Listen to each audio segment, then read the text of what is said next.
सभी साथियों को नमस्कार। मैं रिंकू आरिज मीणा।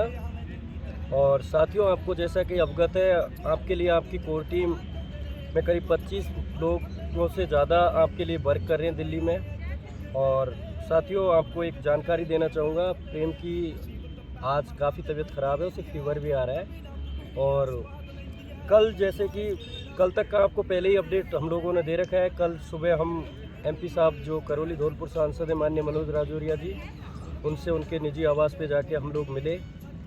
मिलने के बाद में जितने भी मेरे साथ में मेरे साथी गए थे, उन सभी ने मुझे बोला कि अब तक हम बहुत एमपी साहब से मिले, लेकिन उनका जो रिएक्शन था वो बहुत ही अच्छा था। उन्होंने हमारी पूरी बात को सुना। हम अंदर बैठे, चाय हमने साथ पी। चाय पीने के बाद में वहाँ पे ये देखिए कि कुल मिला के ये है कि अनूप को रोना तक आ गया।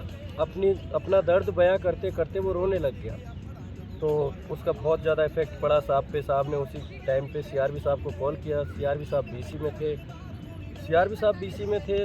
उसके बाद उन्होंने लेटर तैयार करवाया। रेगुलर सीआरबी साहब को कॉल किया। तो जैसे उनकी बात हुई 3-4 बजे के आसपास, जब सीआरबी साहब फ्री हुए तो उन्होंने कॉल बैक किया। तो करीब 17-18 मिनट साहब की बात हुई सीआरबी साहब से। उन्होंने हमारा जो दुख दर्द है, हम किस तरीके से दिल्ली में रह रहे हैं, कितने हम छात्र आते हैं दिल्ली में, किस तरीके से हम काम करते हैं, जब ये सारी चीज़ें उन्होंने सीआरबी साहब को बताई कि बच्चों के पास खाना खाने का पैसा नहीं है, बच्चों के पास रुकने को, कई स्टूडेंट के पास जगह नहीं होती है, गुरुद्वारा में सोना पड़ता है, पूरे दिन ये भूखे प्यासे 20-20, 25-25 किलोमीटर पैदल चल लेते हैं एक एमपी से दूसरे एमपी के घर जाने में।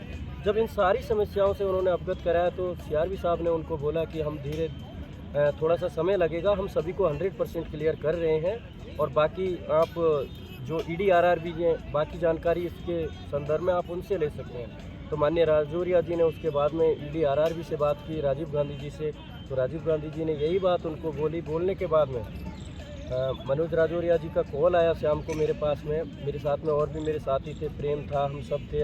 हमने डिसाइड किया, उन्होंने बोला कि आप कल जाके ED-RRB से आप मिल लीजिए और आपकी जो और कमियां हैं, समस्याएं आ रही हैं, वो आप बताइए।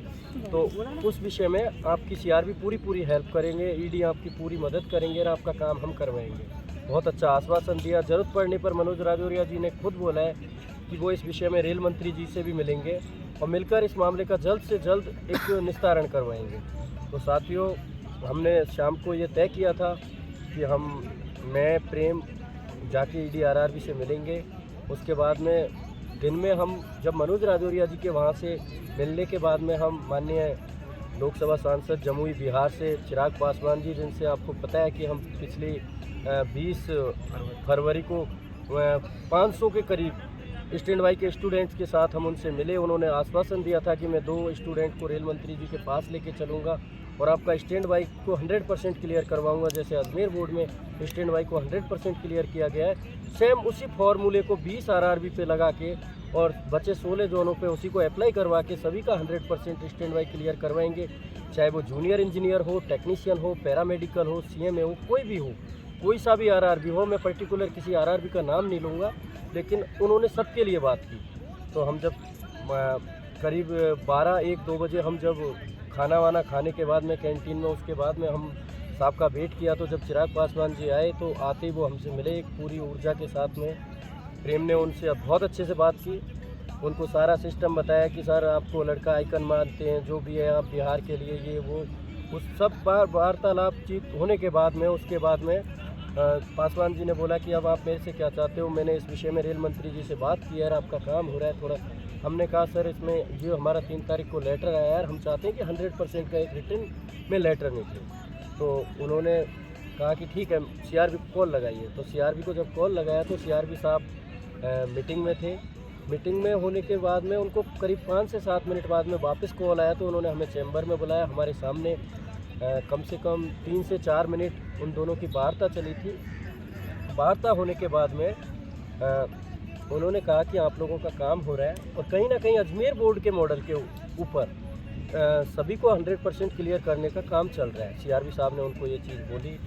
हमने उसके बाद में उन्होंने कहा, मैंने भी बोला, प्रेम ने भी बोला कि हम अजमेर बोर्ड की तरह 100% सभी स्टूडेंट को स्टैंड बाई से क्लियर चाहते हैं और ये चीज़ हम 30 जून से पहले चाहते हैं। तो साहब ने इसके लिए फिर बोला कि आप एक काम करिए, 3 लेटर बनाइए और हम एक लेटर को लेकर खुद रेल मंत्री जी से मिलेंगे, बाकी एक हम सीआरबी को भेज देते हैं, एक हम स्टैंडिंग कमेटी के चेयरमैन माननीय राधा मोहन सिंह जी जो चंपारण से एमपी भी हैं और रेलवे स्टैंडिंग कमेटी के मेंबर हैं, उनको भेज देंगे। तो उनके पीएस ने बोला कि हमें थोड़ा हिंदी टाइपिंग ठीक से नहीं आती है, तो हमारे एक्सपर्ट जो कंप्यूटर एक्सपर्ट श्री राम मीना जी खुद बैठ के इन्होंने प्रेम ने हमने सब ने हमारी लैंग्वेज में जो हमें लेटर में लिखना था हमने पूरा मैंने प्रेम ने और हमारी कोर टीम के जो मेंबर हैं एक्सपर्ट हमने सब ने बैठ के कि कैसे लेटर बनाना है क्या करना है, हमने लेटर बनाया। काफ़ी रात हो गई थी, 10 बजे हम वहाँ से फ्री हुए। फ्री होने के बाद में उसके बाद में हम वहाँ से निकल गए। निकल के जब हम चले गए तो सुबह प्रेम का जैसे ही मैंने प्रेम को बोला 10:30 बजे आप रेल भवन आ जाओ, हमने ये शाम को ही डिसाइड कर दिया था। तो प्रेम वहाँ पे नहीं आया था क्योंकि उसकी तबीयत ख़राब थी। उसने कहा यार मेरी बहुत ज़्यादा तबीयत ख़राब है, एक्चुअल में क्या है उसको लूज मोशन हो गए हैं और वो बार बार जब फ्रेश होने जाना पड़ता है। एक तो ये प्रॉब्लम, दूसरी बात वीकनेस आ जाती है और वीकनेस इतनी आ जाती है कि अब उसको कंडीशन ये है कि फीवर आ रहा है। मैं आपको दिखा दूँ, वो देखो ये प्रेम भाई ऐसे पड़ा हुआ है, बिल्कुल उसको फीवर आ रहा है। और इधर ये राजन है और भी हमारे साथी हैं उधर बैठे हैं दूर। तो साथियों मैं आपको बता देना चाहता हूँ, सुबह हम जब आके रेल भवन पहुँचे तो मैंने सबसे पहले प्रेम को कॉल किया कि आप आ जाओ, हम दोनों का अपॉइंटमेंट करवा लेते हैं। तो जब प्रेम ने मना किया तो मैंने तुरंत ही माननीय राजौरिया जी के पीए को फ़ोन करके 2 नाम नोट करवाए, मेरा और अनूप का नाम। और श्री राम भाई को हमने जो लेटर थे, उन लेटर जो कल काम अधूरा रह गया था, उन लेटर को बनाने के लिए रणवीर को, श्री राम भाई को और मोनू वगैरह जो इलाहाबाद वाला ग्रुप है, इसको हमने वहाँ पे भेजा कि आप जो लेटर का काम है वो कंप्लीट करके आओ। लेटर आपके आंखों के सामने खुद बना के और उन पे सब पे सिग्नेचर वगैरह करवा के, तो वो काम श्री राम और इन्होंने किया। ये उसकी बारे में आपको जानकारी ये देंगे। तो साथियों मैं और अनूप ईडी आरआरबी से मिलने लगभग 10:30-11 बजे हम ऊपर पहुँच गए। जब हम पहुँचे पहली बार ऐसा ईडी का रिएक्शन था कि नीचे से दोबारा कॉल करने की ज़रूरत नहीं पड़ी। एक आगे से कॉल आता है, नीचे हमारा अपॉइंटमेंट पास बन जाता है। पास बनने के बाद जब हम ऊपर पहुँचे, वो मुस्कुरा के उन्होंने हमसे बात की, बहुत अच्छे से बात की। और सबसे बड़ी गुड न्यूज़ उन्होंने ये दी कि अब से पहले मैं जितनी भी बार मिला हूँ तो वो 100% के लिए हर बार ये कहते थे 10% लड़का छूट जाएगा, बच जाएगा, लेकिन पहली बार उन्होंने मुझे ये बोला है कि 100% लड़का को ले लिया जाएगा। और कहीं ना कहीं इसके ऊपर रेगुलर बीसी हो रही है और रेगुलर सभी जो जोनल रेलवे हैं उनको मनाया जा रहा है। जब उन्होंने इतना कह दिया तो उसके बाद में मैं ज़्यादा बोलना मैंने उचित नहीं समझा। मैंने उनको मोस्टली जो प्रॉब्लम्स आ रही थी वो बताई। मैंने कहा सर आप तो कह रहे हो कि 100% ले लिया जाएगा, उस पर काम चल रहा है, हमारी कोशिश जारी है, लेकिन हमारे जो साथी हैं जो जोनल रेलवे को विजिट कर रहे हैं, आरआरबी को विजिट कर रहे हैं, उनको वहाँ पे एक समस्या आ रही है। सभी जोनल रेलवे के जो सीपीओ हैं वो प्लस डिवीज़न में डीपीओ एवं बोर्ड में जो चेयरमैन है वो कह रहा है हमारे पास में रिटर्न में ऐसे कोई आदेश नहीं आए हैं और जब तक रिटर्न में आदेश नहीं आएंगे तो हम 100% स्टैंड बाई को क्लियर नहीं करेंगे। तो इसका जवाब उन्होंने मुस्कुराते हुए दिया कि हर चीज़ रिटर्न में नहीं होती है। सीआरबी साहब ने सभी जोनल रेलवे को स्ट्रिक्टली बोला है और अभी इस पर और भी बीसी होना बाकी है। चूँकि खुद बताए वो एएलपी में सिर्फ 2 पोस्ट कैटेगरी होती हैं, डीजल और इलेक्ट्रिकल। उनका डाइवर्ट करके उल्टा सीधा एडजस्टमेंट करना बहुत आसान था, लेकिन टेक्नीशियन में लगभग 175 कैटेगरी है, शायद टेक्नीशियन में 155 कैटेगरी है। इसी तरीके से जेई में लगभग 78 कैटेगरी है। तो साथियों मैं आप लोगों को बता देना चाहता हूँ इतनी ज़्यादा कैटेगरी का होना।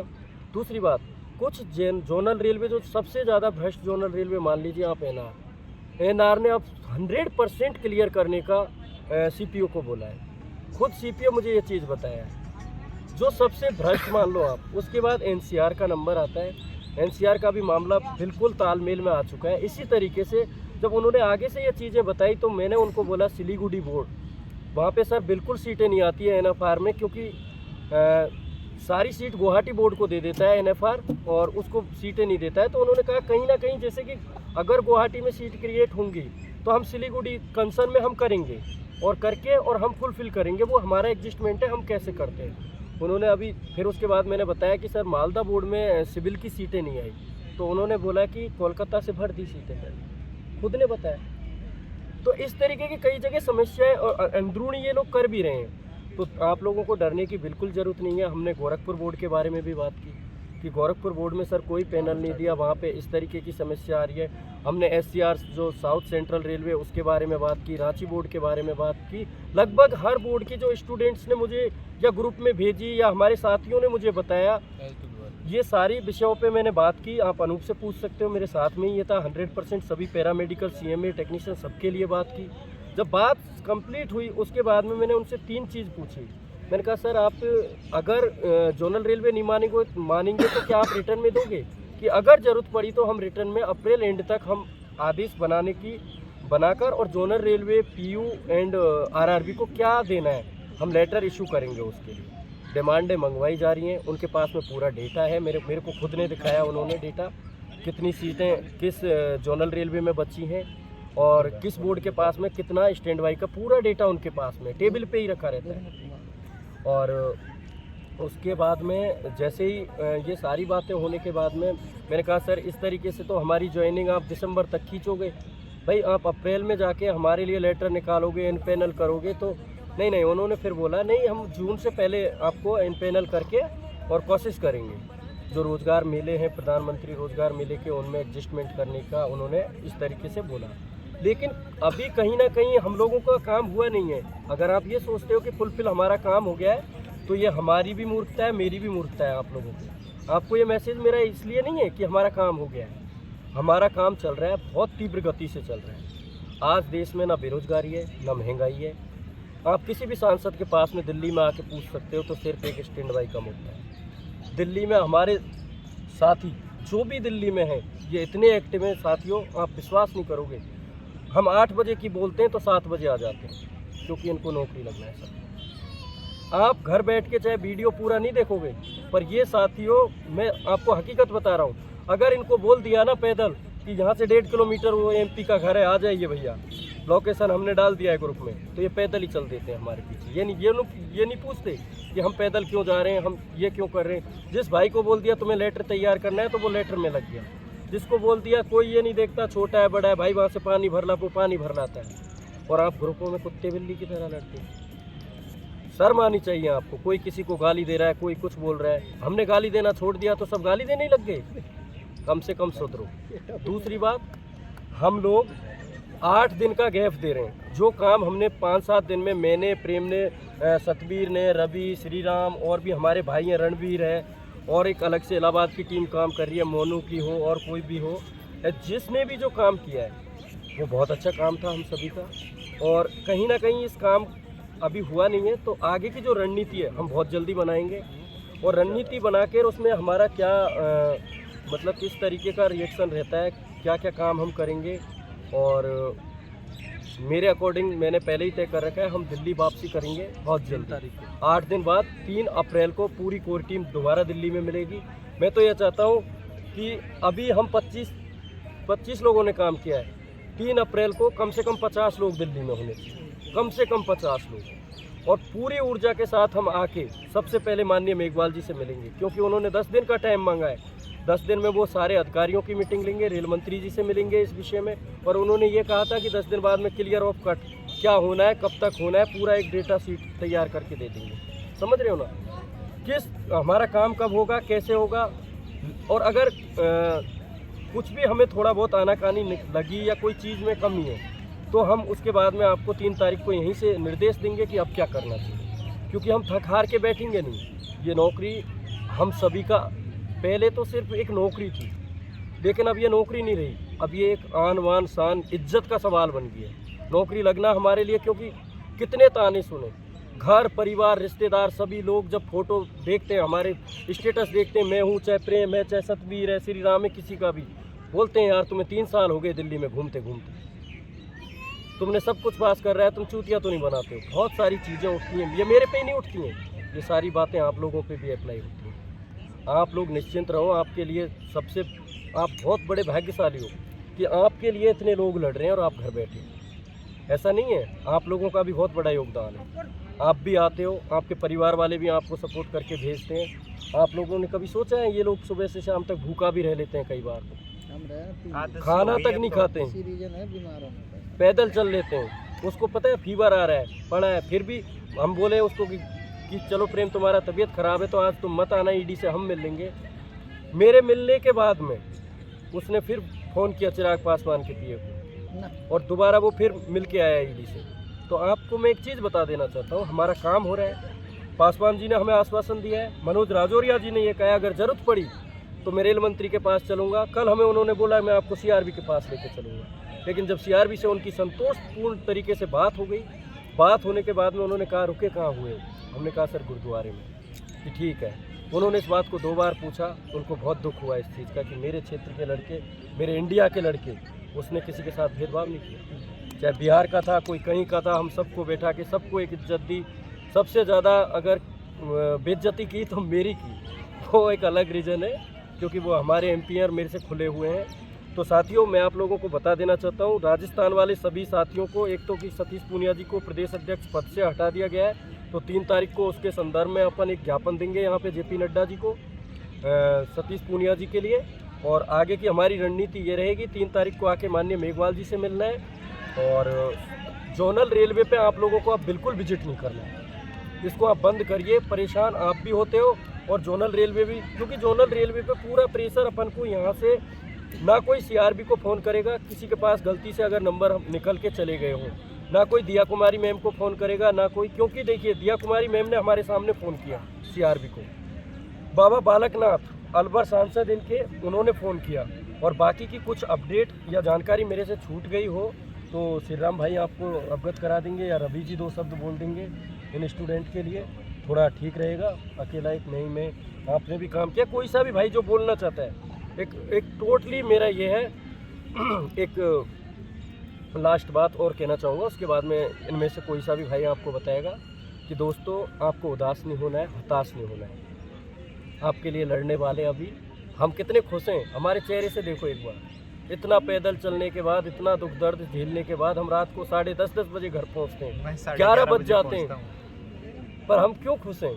क्योंकि हमें इस चीज़ की खुशी है कि हम सबके लिए लड़ रहे हैं, खाना बनाया जाता है। और हाँ, और साथियों अब आपको थोड़ी सी जानकारी ये देंगे, बात तो भी कर ले, रवि भी कर लेगा, अपने अपने बोर्ड वालों को जो भी अपडेट थी रिंकू भाई ने बता दी है, हम किससे मिले, क्या किया और हमारा क्या प्लान है।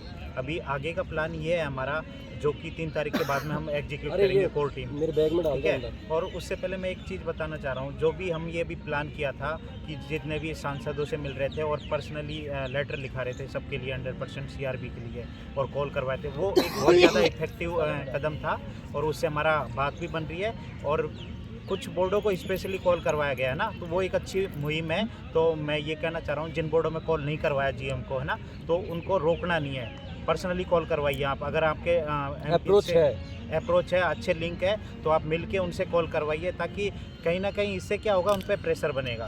दूसरी बात यह है कि मैं मालदा बोर्ड के लिए बता देता हूँ, हमारे कुछ बच्चे आ रहे हैं, मालदा बोर्ड के टेक्नीशियन हैं, वो मैं उनको जो भी लेटर मांग रहे हैं वो लेटर दे दूंगा स्पेशली तैयार करके अपने बोर्ड के लिए। और मैं अपने लोकल क्षेत्र के जो एमपी है हमारे सांसद, उनसे भी 1 तारीख का है मेरा अपॉइंटमेंट, 1 तारीख को फिर मिलूंगा मैं दोबारा, फिर अपने जीएम को कॉल करवाऊंगा और हमारे बोर्ड की बात रखेंगे कि सर सब बोर्ड बनाया गया तो इसका मतलब ये थोड़ी इनको सीटें नहीं देंगे। आज रिंकू भाई ईडी से मिल के आया, उन्होंने भी यही बताया कि मालदा बोर्ड की सीटों को कोलकाता को दे दी गई है। हाँ, तो मैं मानता हूँ मालदा बोर्ड सब बोर्ड है, लेकिन इसका मतलब ये थोड़ी है मालदा के बोर्ड के बच्चे ऑलरेडी रह रहे हैं तो रिक्रूट से उसको फिल करेंगे। तो इसके लिए अपन को जो साउथ ईस्टर्न है उस पर प्रेशर बनवाना होगा। जीएम को जो अर्चना जोशी जी है, उनको जितने ज़्यादा एमपी से कॉल करवाएंगे उतना अपन इफेक्टिव रहेंगे, तो कहीं ना कहीं अपना सबका ऑलमोस्ट हो जाएगा। ज़्यादा बच्चे बच नहीं रहे, 204 टेक्नीशियन बच रहे हैं और आई थिंक 50 के समथिंग जेई है, जिनमें से 30-40 ज्वाइन करेंगे। तो ये कंटिन्यू रहेगा हमारा। और उससे पहले मुझे जहाँ जाना होगा, जो काम करना होगा, वो मैं सारी की सारी ग्रुप में अपडेट देता रहूँगा। बाकी एनएफआर के बारे में हमारे सतवीर भाई है, वो आपको बताएंगे। कंटिन्यू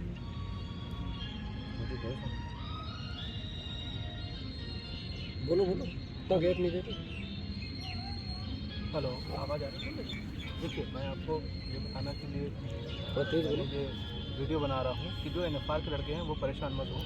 सिलीगुड़ी बोर्ड के इस बार 100% वेटिंग क्लियर होगी, ऐसा आज ईडी आरआरबी ने भी बोला है। और हम लोगों ने जो फ़ोन कराया है उन वहाँ से भी यही निर्देश मिले हैं कि जो वेटिंग है, अभी तक सिलीगुड़ी का पूरा काम रुका हुआ था, बट अभी से मतलब इस बार से सिलीगुड़ी से कोई काम नहीं रुकेगा और इस बार की वेटिंग पूरी क्लियर होगी। कोई भी टेक्नीशियन, कोई भी जेई, चाहे वो किसी भी ट्रेड का हो, चाहे वो फिटर का टेक्नीशियन हो, चाहे वो फिटर का टेक्नीशियन हो, चाहे तुम्हारा जेई सिविल हो, इलेक्ट्रिकल हो, मैकेनिकल हो या कोई भी स्टूडेंट हो, बट वो रुकेगा नहीं। इस बार सबकी वेटिंग क्लियर होगी। और हाँ, मैं आपसे एक रिक्वेस्ट करना चाहता हूँ, किसी के पास अगर पीसीपी और सीआरबी किसी का भी नंबर हो तो कृपया वो किसी को फ़ोन ना करें, क्योंकि अगर आप किसी को फ़ोन करेंगे तो वो इरिटेट होते हैं। और जो भी आपको जानकारी चाहिए हो, हमारे रिंकू भाई लीडर है, उनको फ़ोन करें या श्रीराम जी को फ़ोन करें, हमें फ़ोन करें, बट और किसी अधिकारी को फ़ोन मत करें, क्योंकि वो इरिटेट होंगे तो हमारा काम वैसे डिले हो जाएगा। और आप लोगों को पता है डिले ऑलरेडी बहुत ज़्यादा हो चुका है। मैं आप लोग को एक बात और बता देना चाहता हूँ कि अप्रैल में हो सकता है कि हम लोग का पैनल आना स्टार्ट हो जाए, तो कृपया अप्रैल तक शांति बनाए रखें और ग्रुप में सब लोग शांत रहें। अप्रैल लास्ट तक हो सकता है पैनल आ जाए। अच्छा, एक चीज़ और बोलनी है, एक डेट है।